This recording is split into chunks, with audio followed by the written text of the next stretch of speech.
Toshakhana reference में नवाज शरीफ को इश्तिहारी करार देने के खिलाफ दरख्वास्त पर इस्लामाबाद हाई कोर्ट का हुक्मनामा जारी। बैरून मुल्क रवानगी पर सवालात उठा दिए। वफाकी काबीना ने नाम ECL से निकाला। अदालत को आगाह किया, ना इजाजत ली गई। साबिक वजीर आजम रिलीफ के लिए सिर्फ क्लीन हैंड्स के साथ अदालत आ सकते हैं। अदालत आलिया का हुक्म।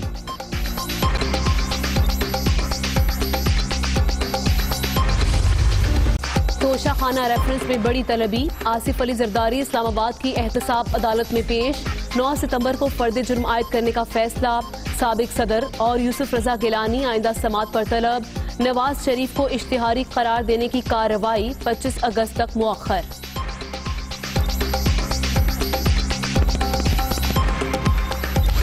के दबाव की वजह से अपना मौक़िफ़ नहीं चेंज करेंगे। अगर को गिरफ्तार करना है कर लो। हम 18वीं तरमीम पे 1973 के आईन पे एक आंच नहीं आने देंगे। पूरा खानदान गिरफ्तार कर लो, मौक़िफ़ से हटने वाले नहीं। 18वीं तरमीम पर कोई आंच नहीं आने देंगे। दबाव डालकर अपनी मर्जी से केस चलाने की कोशिश हो रही है। जाली और कठपुतली जमहूरियत ज्यादा देर नहीं चल सकती। बिलावल भुट्टो की ललकार। वकला और रहनुमाओं को रोकने की मजम्मत।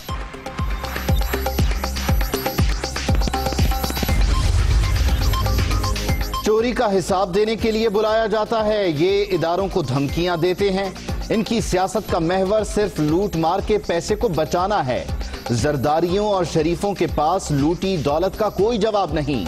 मुराद सईद का बिलावल भुट्टो के बयान पर रद्द अमल। बिलावल जरदारी ने फिर अवाम को गुमराह करने की कोशिश की। पीपल्स पार्टी क़यादत को अदालतों के सवालात चुभ रहे हैं। आसिफ अली जरदारी ने मुल्की खजाने से अपनी जेबें भरी। फयाजुल हसन चौहान।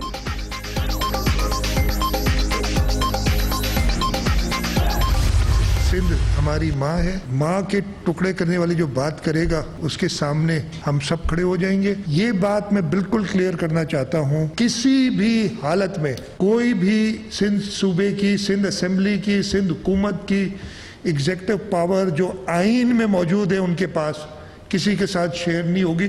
बड़ा क्लियरली कहता हूँ, जिसके दिमाग में फतूर है, भूसा है, वो निकाल दे। लेकिन ये मैं क्लियर कर दूं कि ना कोई एग्रीमेंट हुई है। कमिटीज बनने की बात हुई है, जैसे आपने लोगों ने बना भी दी, असाइन भी कर दी। अभी कोई कमेटी बनी नहीं है। वो कमेटी बनेगी तो फेडरल गवर्नमेंट और प्रोविंशियल गवर्नमेंट की होगी। सियासी जमातों की कमेटीज नहीं बनती एग्जीक्यूटिव रोल के लिए। सियासी जमातों की कमेटीज बनती है सियासी कामों के लिए।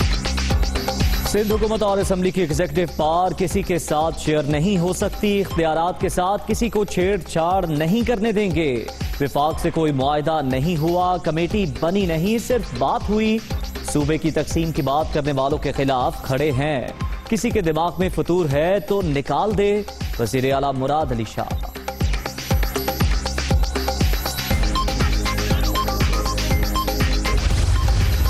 वज़ीर आज़म की ज़ेर सदारत ML1 के हवाले से इजलास। प्रोजेक्ट पर अमल दरामद के हवाले से टाइमलाइन, पेशरफ्त और समरात पर तफसीली ब्रीफिंग। मंसूबे से रेलवे का निज़ाम जदीद और मजबूत होगा। इमरान खान।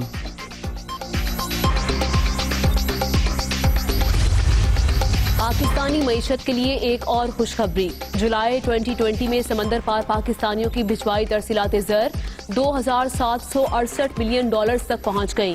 मुल्क की तारीख में एक माह में भिजवाया जाने वाला सबसे ज्यादा सरमाया है। वजीर आजम का ट्वीट।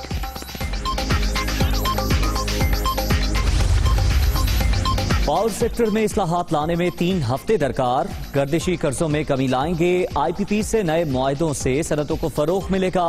हुकूमती कारकर्दगी से ऑपोजिशन की दुकानें बंद हो रही हैं। विफाकी वजीर उमर अयूब की प्रेस कॉन्फ्रेंस।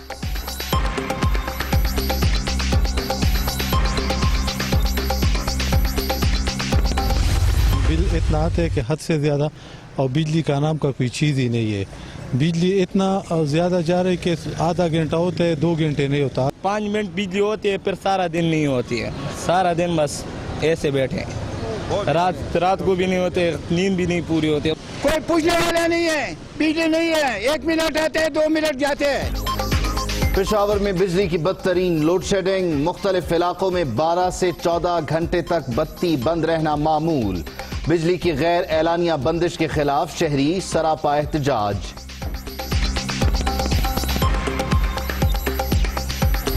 पेशावर में चीनी ने आम आदमी के होश उड़ा दिए। 110 रुपए फी किलो तक फरोख्त। लाहौर, कराची, इस्लामाबाद और कोयटा में भी चीनी की कीमत ने सेंचुरी कर ली। शहरियों का पारा हाई।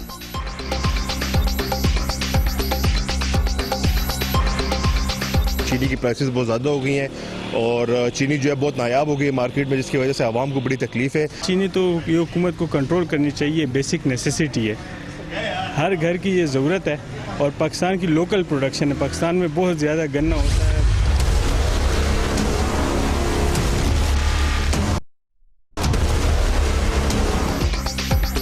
सिंध हाई कोर्ट का बड़ा फैसला, शुगर इंक्वायरी कमीशन और रिपोर्ट का लदम करार दे दी। मुतल्लिका इदारों को चीनी की किल्लत और कीमतों में इजाफे की आसादाना तहकीकात का हुक्म। विफाकी हुकूमत का फैसले के खिलाफ सुप्रीम कोर्ट जाने का फैसला।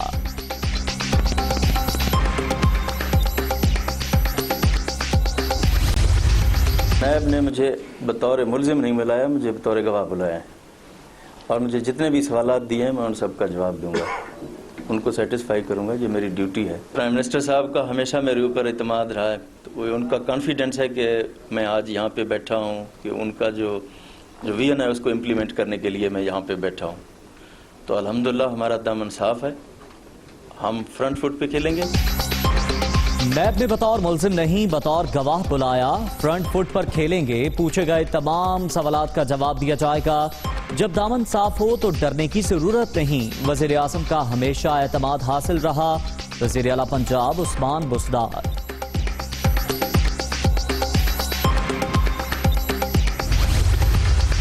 वजीर आला पंजाब के खिलाफ शराब लाइसेंस केस की तहकीकात। साबिक डीजी एक्साइज अकरम अशरफ गोंदल नैब ऑफिस में पेश। उस्मान बुज़दार के खिलाफ वादा मुआफ गवाह बनने की दरख्वास्त। साबिक प्रिंसिपल सेक्रेटरी राहील सिद्दीकी की भी पेशी।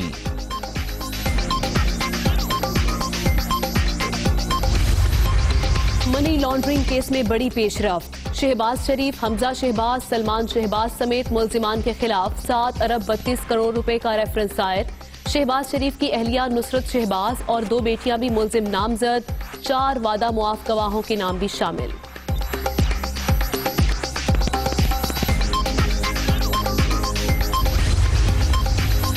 पंजाब स्पोर्ट्स बोर्ड में मुबैना करप्शन। हनीफ अब्बासी लाहौर की नैब ऑफिस में पेश। लीगी रहनुमा की 27 अगस्त को दोबारा तलबी। नैब न्याजी गठजोड़ सियासी इंतकाम के मिशन पर है। मरियम औरंगजेब का रद्द-ए-अमल। कोयटा समेत बलूचिस्तान के 25 अजला में इंसदाद पोलियो मुहिम का आगाज। 20 लाख से जायद बच्चों को वायरस से बचाव के कतरे पिलाने का हदफ। पोलियो वर्कर्स को हिफाजती इक़दामात पर अमल दरामद की हिदायत।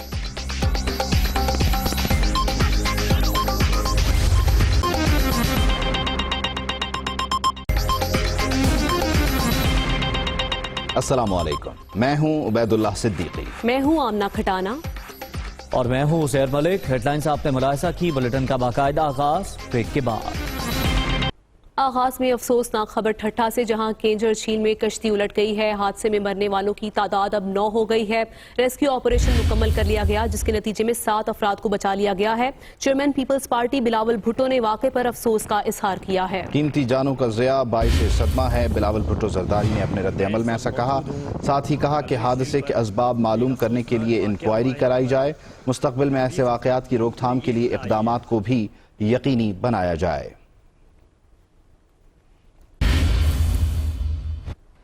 आगे बढ़ते हुए आपको बताएं कि चीनी की कीमतों में मुसलसल इजाफे का सिलसिला जारी है। पेशावर की बात करें तो यहां पर चीनी की फी किलो कीमत 110 रुपए तक पहुंच गई है, इदारा शुमारियात की जानिब से बताया जा रहा है। जबकि कराची, इस्लामाबाद में चीनी की फी किलो कीमत 100 रुपए है।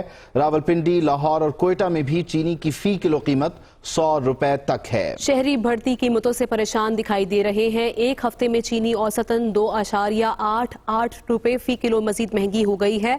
7 हफ्तों में चीनी की औसत कीमत 15 रुपए 9 पैसे फी किलो बढ़ गई है।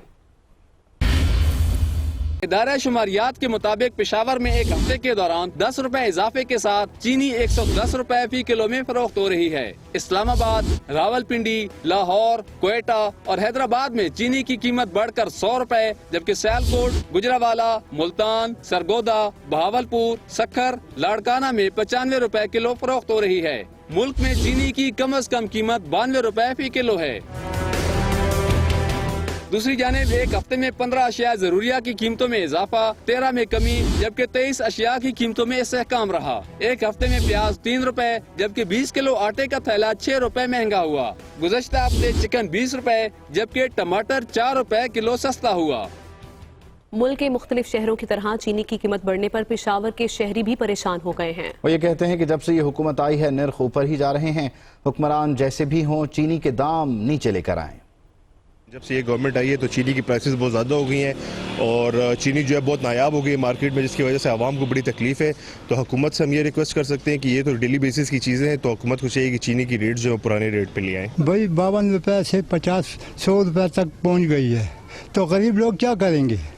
गरीब लोग तो ये चाय ही पीते हैं। पाकिस्तान की लोकल प्रोडक्शन है, पाकिस्तान में बहुत ज़्यादा गन्ना होता है, प्रोड्यूस भी होता है, वो भी होता है, शुगर मिले भी इधर है। जब हर चीज़ यहाँ के, तो ऐसे कौन से अनासर हैं जो इसके पीछे हैं रेट बढ़ने के पीछे? अभी 100 रुपये कीमत पहुँच गई है, गरीब बंदा ये चीनी कहाँ से खरीदे? 400-500 रुपये देड़ी होती है। इसको हुकूमत को चाहिए कि थोड़ा से एक दाम ले, चीनी के रेट कंट्रोल करे। 54 रुपये पहले मिलते थे, अब 95 रुपये मिलते थे। हम क्या करें? हुकूमत को चाहिए कि हमें सस्ते चीनी दे, कि हम आवाम को थोड़ी सी रिलीफ दे। इस्लामाबाद की एहतसाब अदालत ने तोशाखाना रेफरेंस में आसिफ अली जरदारी और यूसुफ रजा गिलानी समेत दीगर मुल्ज़िमान पर फर्द जुर्म 9 सितंबर को आयद करने का फैसला कर लिया, जबकि नवाज शरीफ को इश्तिहारी करार देने की कार्रवाई रोक दी। साबिक सदर की पेशी के मौके पर सिक्योरिटी के सख्त इंतजाम किए गए थे। कारकुनों और पुलिस में भी तकरार हुई।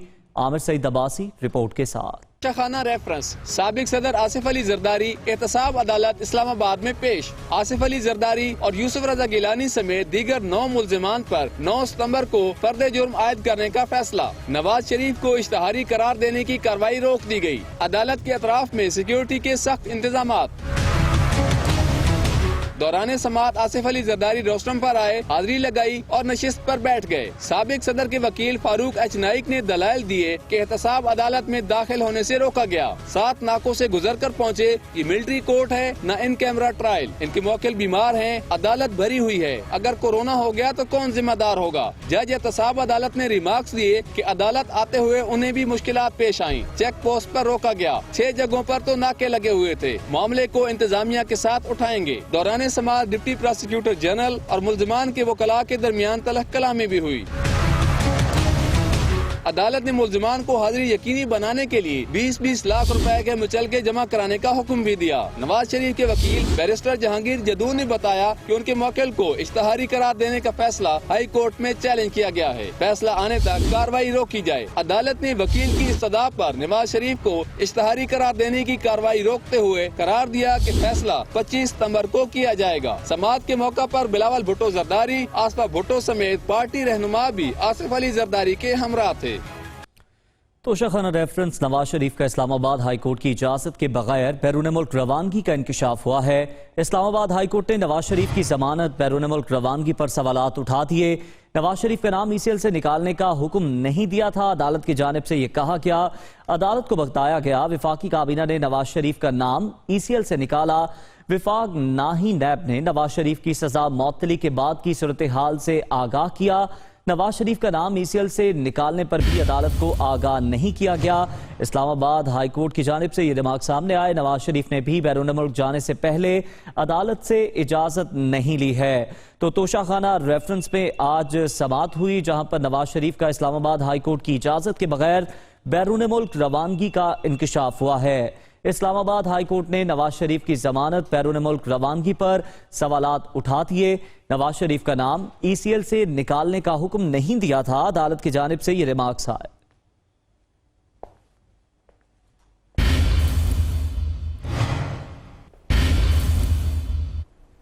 खबर दें आपको कि वजीर आजम इमरान खान की ज़ेर सदारत इजलास हुआ। तवानाई के शोबे से मुताल्लिक़ उमूर और इस्लाहात से मुताल्लिक़ लाहे अमल का जायजा लिया गया। पावर सेक्टर से मुताल्लिक़ मसाइल पर वजीर आजम को आगाह भी किया गया। जी हाँ, इजलास में असद उमर, उमर अयूब, नदीम बाबर और दीगर हुकाम शरीक थे। पावर सेक्टर से मुताल्लिक़ मसाइल पर वजीर आजम को आगाह किया गया। इस पर बात करते हैं हमारे नुमाइंदे उमर चट से। उमर, इजलास का अहवाल बताइएगा। जी, आज वज़ीर आज़म इमरान खान की ज़ेर सदारत अहम इजलास हुआ है, जिसमें जो तवानाई से मुतल्लिक अमूर हैं उन पर गौर किया गया। पावर सेक्टर से मुतल्लिक जो तवानाई का शोबा है उसमें जो इस्लाहात हैं उनसे मुतल्लिक जो तजावीज़ आज वज़ीर आज़म के सामने रखी गई उन पर गौर किया गया। इसके साथ पावर सेक्टर में जो मसाइल हैं उन पर भी वज़ीर आज़म को बताया गया वज़ीर आज़म को कि मौजूदा हुकूमत बिजली की पैदावार की कीमत पर नजरसानी कर रही है और इस सिलसिले में पावर सेक्टर IPPs के साथ अच्छे माहौल में मुज़ाकरात हुए हैं, जिसके लिए IPPs के मालकान और टीम मेंबरान का शुक्रिया अदा किया गया है। ये तमाम तर चीजें और इसके साथ बलूचिस्तान में जो ट्यूबवेल की सालाना जो रिकवरी का मामला था वो भी आज के इजलास में ठीक है, शुक्रिया आपका किया गया। और Hi, it's Sayyeda Shanaz here. Thank you for watching Dunia News. For more videos and updates, don't forget to click the subscribe button. Keep watching Dunia News.